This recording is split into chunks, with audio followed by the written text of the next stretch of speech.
really wanted to get away from World War II and do something new. And so for the beautiful people, it is the Jet Set 60s, Palm Beach, and some other places as well. But it was inspired by the photographer Slim Aarons, who his motto was he wanted to shoot attractive people doing attractive things in attractive places.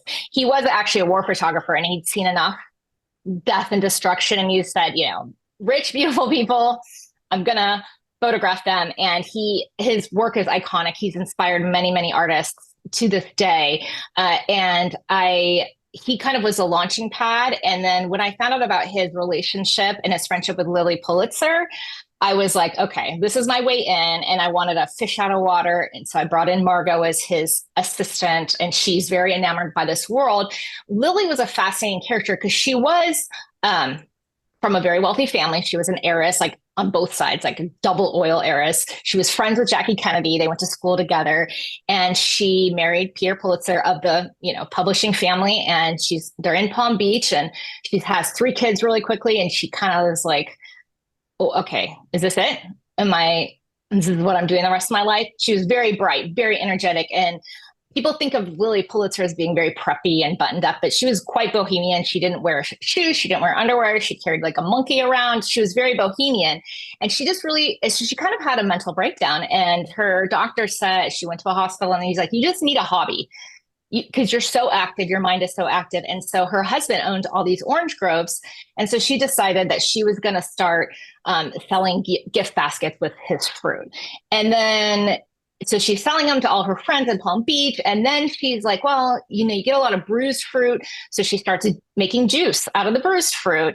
And then she was very messy. She would get it all over herself. So she went to the Five and Dime and bought their loudest fabrics and made little shift dresses so she could wear that while she was juicing the fruit. And then people saw it. It was very comfortable.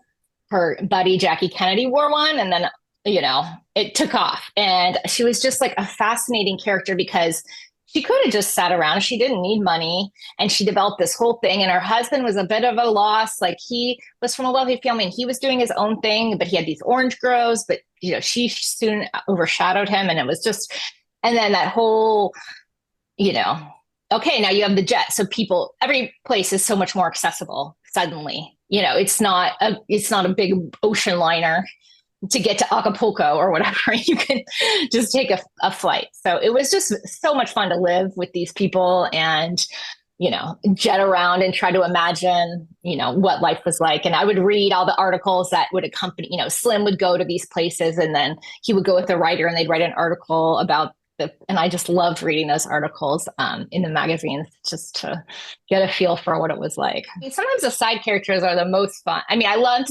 Slim ends up being a side character in the book because Margot's the main character. He was fun.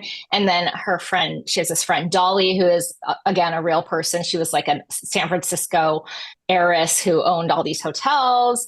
So she was fun, just kind of all these little, and then Wendy Vanderbilt, she was a ton of fun to write. She was a good friend of Lily's and she is kind of very suspicious of Margot's intentions of coming into their world and trying to weasel her way in. And she just very acerbic. And, I get it's hard the hardest part is I'll get up and then of course my mind keeps going like, that's I will have to write something down or like run back. It's you do get very involved in their lives, especially when you have a big supporting cast like The Beautiful People does.